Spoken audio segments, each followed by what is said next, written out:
నమస్తే. నేను మీ అశ్విని కుమార్. కేంద్ర ఆర్థిక మంత్రి నిర్మలా సీతారామన్ వరుసగా ఎనిమిదోసారి బడ్జెట్‌ను ప్రవేశపెట్టారు.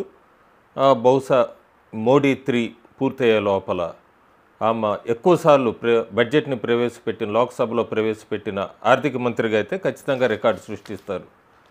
బడ్జెట్ 25, 26 దాదాపు అన్ని రంగాలకి వ్యవసాయం, అట్లాగే విద్యకి, ఆరోగ్యానికి, పట్టణాభివృద్ధికి, ఐటీ, టెలికాము, విద్యుత్తు, సామాజిక సంక్షేమానికి ఇట్లా అన్ని రంగాలకి కూడా బడ్జెట్ అలొకేట్ చేశారు, కేటాయించారు.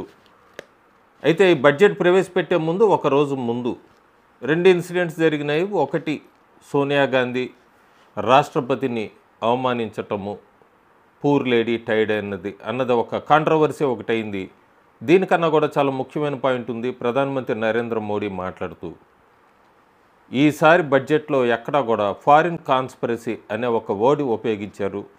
ఎక్కడ విదేశీ కాన్స్పిరసీ ఉండదు, ఈ బడ్జెట్లో ఏముండదు అంటూ కూడా మాట్లాడారు ఒక చిరునవ్వుతో. చాలామంది ఏం జరిగిందంటే అంతకుముందు ఫారిన్ కాన్స్పిరసీ ఏంటి, విదేశీ కుట్రలు ఏం జరిగినాయి ఇంతకుముందు బడ్జెట్ సెక్షన్స్ ముందు ఏంటి అనేది ఒక సబ్స్క్రైబర్ పర్సనల్గా నాకు మెసేజ్ చేశారు.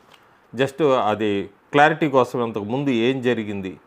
2018లో అయితే కరెక్ట్గా మనం వింటర్ సెక్షన్ ముందు రఫేల్ రిపోర్ట్ మీద, అట్లాగే 2020లో బడ్జెట్ సెక్షన్ ముందు యూరోపియన్ EU ఒక మోషన్ ఒకటి తీసుకొచ్చింది CAAకి అగెనిస్ట్గా. 2021లో మళ్ళీ బడ్జెట్ సెక్షన్ ముందు ఇంటర్నేషనల్ మొత్తం టూల్ కిట్ ఈ రైతులు ఉద్యమానికి సంబంధించి, అట్లాగే మాన్సూన్ సెక్షన్ ముందు పెగాసిస్ రిపోర్టు గురించి, అట్లాగే 2023లో హిండన్బర్గ్, అట్లాగే BBC ఒక డాక్యుమెంటరీ రిలీజ్ చేసింది మోడీ మీద. 2024లో రఫేల్ రిపోర్టు, అట్లాగే ఒక అదానీ ఇష్యూ కూడా తీసుకొచ్చింది బడ్జెట్ సెక్షన్స్ ముందు. ఇట్లాగే మళ్ళీ ఒకసారి 2019లో చూసుకుంటే కనుక వాట్సాప్ పెగాసిస్ రిపోర్ట్ తీసుకొచ్చింది వింటర్ సెక్షన్ ముందు. 2021లో ఫ్రెంచ్ మీడియా కూడా రఫేల్ మీద ఒక పెద్ద మీడియా రిపోర్ట్ ఒకటి రిలీజ్ చేసింది. ఇట్లా ఏ రకంగా చూసుకున్నా కూడా ఫారిన్ మొత్తం అంతా కూడా కరెక్ట్గా మన సెక్షన్స్ ముందు విదేశీ మీడియా కానీ లేకపోతే విదేశాల్లో పార్లమెంట్లో కూడా చర్చలు నడిచినాయి మన దానికి సంబంధించి, అట్లాగే ఇంటరప్ట్ చేయాలని.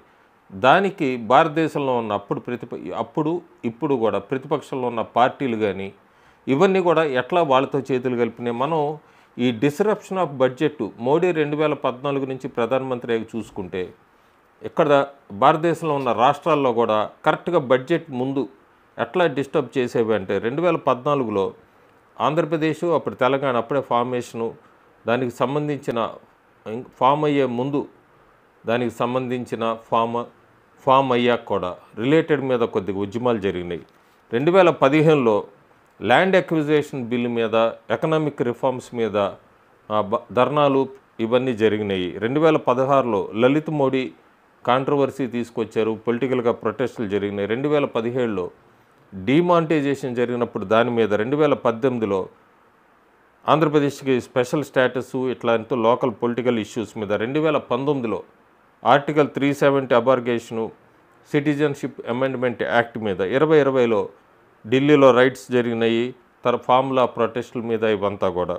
2021లో పెగాసిస్ స్నూపింగు, 2022లో పెగాసిస్ స్నూపింగ్ స్కాండిలు, మళ్ళీ రైతుల ఉద్యమం, 2023లో మనం చాలా పెద్ద ఇష్యూలు అయింది రాహుల్ గాంధీ రిమార్కు అదానీ మీద. అట్లా 2024లో కూడా electoral bond controversy, political funding, ఇలా అవన్నీ తీసుకొని వచ్చారు. సో విదేశీ శక్తులు అట్లాగే ఇక్కడున్న ప్రతిపక్షాలు కూడా కరెక్ట్గా బడ్జెట్ పెట్టే ముందు వింటర్ సెక్షన్లో కానీ ఎప్పుడైనా ఇట్లా గొడవలు చేసి డిస్టర్బ్ చేయడానికి ప్రయత్నించారు. గత అనుభవాలు దృష్టిలో పెట్టుకునే ప్రధానమంత్రి ఈసారి ఫారిన్ కాన్స్పిరసీ ఎక్కడా ఉండదు, బడ్జెట్ నీట్గానే ఉంటుంది, లోక్సభ ఎక్కడా కూడా డిస్టర్బ్ కాదు అని చెప్పారు. కానీ శనివారం నాడు ఆర్థిక మంత్రి నిర్మలా సీతారామన్ బడ్జెట్పై ప్రసంగిస్తుండగానే ఇంకా మొదలుపెట్టిన అర్ధగంటకే సమాజ్వాదీ పార్టీ అఖిలేష్ యాదవ్, ఆ తర్వాత చాలామంది కూడా వాకౌట్ చేశారు అందులో ఏముందో తెలుసుకోకుండా. తర్వాత ప్రతిపక్ష నాయకుడు రాహుల్ గాంధీ కూడా బడ్జెట్ మీద మీ కామెంట్ ఏంటి అని జర్నలిస్టులు అడిగినప్పుడు ఆయన దగ్గర ఏం సమాధానం లేదు కాబట్టి ఈసారి బడ్జెట్ మీద ఆయన కూడా సైలెంట్గానే వెళ్ళిపోయారు. సో ఇంకా ఫార్మర్స్ గురించి వచ్చినప్పుడు రైతులు ఆ టాపిక్స్ అంతా కూడా ఏ ఏ రంగానికి ఎలా ఎలా అలాట్ చేశారు, ఎంత ఎలకేట్ చేశారు, ఇవంతా కూడా చాలామంది ఇంటలెక్చువల్స్ అంతా కూడా డిబేట్స్ నడుస్తూనే ఉన్నాయి. సో అక్కడ ఏమన్నా మిస్ అవుతే కనుక ఇంకొక వీడియో చేయొచ్చు. ఒక ఆయన అడిగాడు రైతులు, కానీ ఉదాహరణకు మనం రైతులకు తీసుకుంటే కనుక ఒక 45 కేజీల ఫెర్టిలైజర్ బ్యాగ్ యూరియా తీసుకుంటే యాక్చువల్ రేట్ వచ్చి 2,500 రూపాయలు ఉంటుంది. సబ్సిడీ ఫార్మర్స్కి 2,236 రూపాయలు. అంటే రైతుకు వచ్చేది కేవలం 266 రూపాయలు. 90% కాస్ట్ అంతా కూడా కేంద్ర ప్రభుత్వం భరిస్తుంది. సో ఇలాంటి ఒక్కొక్కటి ఉంది. ఇప్పుడు అట్లాగే స్కూల్స్కి తీసుకుంటే, ఎడ్యుకేషన్ పరంగా చూసుకుంటే అన్ని గవర్నమెంట్ స్కూల్స్ అన్నిటికీ కూడా బ్రాడ్బ్యాండ్ కనెక్టివిటీ ప్రొవైడ్ చేస్తుంది సెకండరీ స్కూల్స్కి. బడ్జెట్లో ఇలాంటి చిన్న చిన్నవే ఎక్స్పెండిచర్ లిమిట్స్ ఇప్పుడు మనం మెయిన్గా మాట్లాడుకోవాల్సిందంతా కూడా ఈసారి 25-26లో ప్రత్యేకంగా 25-26 మిడిల్ క్లాస్ ఎప్పుడు తీసుకొచ్చినా కూడా ప్రతిపక్షాలు మిడిల్ క్లాస్ అంటూ మాట్లాడుతూ ఉంటాయి. దాదాపు చాలామంది మధ్యతరగతి కుటుంబీకులు ఉన్నారు భారతదేశంలో. మోడీ వాళ్ళకి ఏం చేయలేదు బడ్జెట్లో అంటూ కూడా ప్రతిపక్షాలు విమర్శిస్తూనే ఉన్నాయి. ఇన్కమ్ ట్యాక్స్ ఎగ్జంప్షన్ లిమిట్స్ కనుక మనం 2012 నుంచి చూసుకుంటే 2012లో 2 లక్షలు ఉంది. 2014లో మోడీ ప్రభుత్వం వచ్చాక 2.5 లక్షలు, 2019లో 5 లక్షలు, అట్లాగే 2023లో 7 లక్షలు, 2025 ఇది చాలా మధ్యతరగతి వాళ్ళకి ఊరటని చెప్పచ్చు, 12 లక్షల వరకు ట్యాక్స్ ఎగ్జంప్షన్. సో మొత్తం మోడీ గవర్నమెంట్ ప్రభుత్వం వచ్చాక మిడిల్ క్లాస్కి ఊరట నడుస్తూనే ఉంది. 2.5 నుంచి 5, 7, 12 లక్షలు. కానీ ఈ మోడీ ప్రభుత్వం మధ్యతరగతుల్లో నడ్డి విరుస్తుంది అన్నది ప్రతిపక్షాలు విమర్శలు చేస్తూనే ఉంటాయి కూడా రాబోయే రోజుల్లో. అట్లాగే ఎగ్జంప్షన్ లిమిట్ తీసుకున్నా కూడా 2014లో దాదాపు నెలవారీ జీతం 16,000 చిల్లర 16,500 అట్లా ఉన్న వాళ్ళ వరకే ఉండేది. 2025 వచ్చేటప్పటికి 1,00,000 శాలరీ ఉన్న వాళ్ళందరికీ కూడా ఇన్కమ్ ట్యాక్స్ ఎగ్జంప్షన్ వస్తుంది. దాదాపు ఇది తెలిసి 90% మంది ఇండియన్స్ కూడా ట్యాక్స్ ఎగ్జంప్షన్ కింద మనం లెక్కేయచ్చు. ఇంకా మెడికల్ సీట్స్కి సంబంధించి ఇందాక విద్య అన్నాను. 2014లో మెడికల్ సీట్స్ ఎంబీబీఎస్లో 51,000 ఉండేవి. 2024కి వచ్చేటప్పటికి 1,15,812 అయింది. అంటే దాదాపు 120% సీట్లు ఇంక్రీజ్ అయినాయి. పీజీ మెడికల్ సీట్స్ తీసుకున్నా కూడా మనం 2014కి 31,000 ఉంటే 2024కి వచ్చేటప్పుడు పీజీ మెడికల్ సీట్స్ 73,111 అయినాయి. ఇంకా రాబోయే రోజుల్లో కూడా ఇంకొక 75,000 మెడికల్ సీట్స్ రాబోయే 5 సంవత్సరాల్లో పెంచుతామని చెప్పి కూడా నిర్మలా సీతారామన్ తెలిపారు. ఇంకా average power supply rural areas గురించి మాట్లాడుతున్నారు. రూరల్ ఏరియాస్లో ఏం డెవలప్ కాలేదు అదంతా అని. యావరేజ్ పవర్ సప్లై 2014 ముందంతా కూడా 12.5 గంటలు ఉండేది. 2024-25కి వచ్చేటప్పటికి 22 గంటలు పవర్ సప్లై ఉంటుంది. సో రూరల్ పీపుల్ వాళ్ళ లైఫ్స్ ఎట్లా మారినాయి అక్కడంతా అనేది కూడా మనం ఈ రకంగా కూడా చూడొచ్చు. ఇంకా ఇండియన్ ఎకానమీ ఎప్పుడు చాలా దారుణంగా ఉంటుందంటూ కూడా మాట్లాడుతూ వస్తున్నారు చాలామంది విశ్లేషకులు టీవీ ఛానల్స్లో కూర్చొని. వాళ్ళకి అంటే అర్థం కానిది, ఇండియన్ ఎకానమీ దాదాపు 5 ప్లేసులు జంప్ అయింది. వరల్డ్లోని 5th లార్జెస్ట్ ఎకానమీకి వచ్చింది. 2026-27 కల్లా కూడా 3rd ప్లేస్, నేను గ్రాఫ్ కూడా క్లియర్గా పక్కన పెడుతున్నాను, 3rd ప్లేస్కి జంప్ అవబోతుంది ఇండియన్ ఎకానమీ. మరి అది గ్రోతా కాదనేది వాళ్ళే చెప్పాలి విశ్లేషకులంతా కూడా.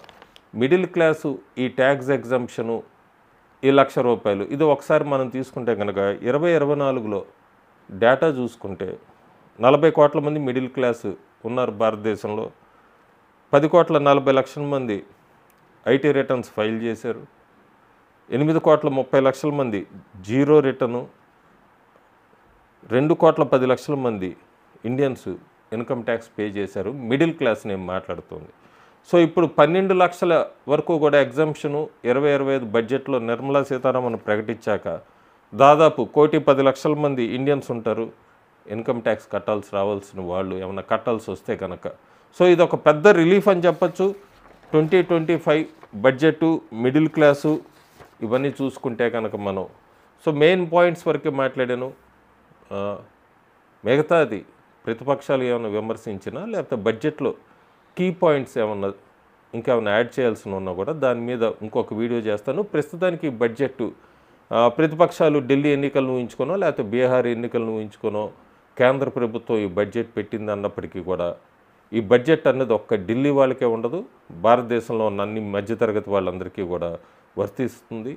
ఈ ఎంఎస్ఎంఈ మీద కానీ ఫార్మర్స్ దీనికి సంబంధించింది, హైవేస్కి సంబంధించింది, రైల్వేస్కి సంబంధించింది, డిఫెన్స్కి సంబంధించింది అన్ని రంగాల్లో కూడా బడ్జెట్ అలాట్ అయింది. ముఖ్యంగా ఒకళ్ళు తెలుగుదేశం నాయకులు వీళ్ళందరూ కూడా ఢిల్లీలో ప్రెస్ మీట్ పెట్టి ఆంధ్రప్రదేశ్కి ఏమి ఇచ్చారో కూడా వాళ్ళు క్లియర్గా చెప్పారు. అయినప్పటికీ కూడా ఆంధ్రప్రదేశ్కి కూడా కేంద్ర ప్రభుత్వం రాజధాని కానీ పోలవరంకి ఆల్రెడీ హై లెవెల్ బడ్జెట్ మొత్తం రిలీజ్ చేసింది, కంప్లీట్ చేస్తామని కమిట్మెంట్ ఇచ్చింది. ఆంధ్రాలో రాజధానికి కూడా ఫండ్స్ రిలీజ్ చేసింది, డెవలప్మెంట్ ఇన్ఫ్రాస్ట్రక్చర్ కూడా ఫండ్స్ రిలీజ్ చేయించింది. సో ఆంధ్రప్రదేశ్ అక్కడ ఆ రకంగా ముందే కమిట్మెంట్ ఇచ్చింది కాబట్టి బడ్జెట్లో పెద్దగా ఎలాట్ ఉండకపోవచ్చు. తెలంగాణకు సంబంధించి కూడా చాలా వరకు ఎలాట్ చేసున్నారు, చేయబోతున్నారు. సో తెలుగు స్టేట్స్లోని కానీ పర్టికులర్గా ఇట్లా బీహార్, ఢిల్లీ కాకుండా కేంద్ర ప్రభుత్వం కామన్ మ్యాన్ని దృష్టిలో పెట్టుకొని బడ్జెట్ అనౌన్స్ చేస్తుంది. సో ప్రస్తుతానికైతే 25-26 బడ్జెట్ ప్రజలు చాలామంది ముఖ్యంగా మధ్యతరగతి వాళ్ళు ఊపిరి పీల్చుకున్నారు. బడ్జెట్ మీద మీ అభిప్రాయం ఏంటి అనేది కామెంట్స్లో పెట్టండి. అట్లాగే నేను చెప్పినట్టు చాలామంది మళ్ళీ పెట్టారు, డొనేట్ చేయాలి, హెల్ప్ చేద్దాం అనుకుంటున్నాము లేదా దీని గురించి అని. నేను చెప్పినట్టే మళ్ళీ అక్కడ పెడతాను. ఆ వీడియో కిందే లైక్స్ పక్కనే రీమిక్స్ డౌన్లోడ్ ఉంటుంది, దాని పక్కనే థ్యాంక్స్ అనే ఐకాన్ ఉంటుంది. దాన్ని క్లిక్ చేస్తే మీరు ఎంత అమౌంట్ అనేది అక్కడ ఎంటర్ చేసుకోవచ్చు. అక్కడ 100-200 రూపీస్ ఉంటుంది. కింద ఒక బార్ ఉంటుంది. ఆ బార్ని మీరు పుష్ చేసుకుంటే ఎంత అమౌంట్ కావాలో అంత అమౌంట్ వరకు అక్కడ డిస్ప్లే అవుతుంది. ఎవరైనా చేయాలనుకుంటే ఆ రకంగా కూడా చేయొచ్చు. Thank you.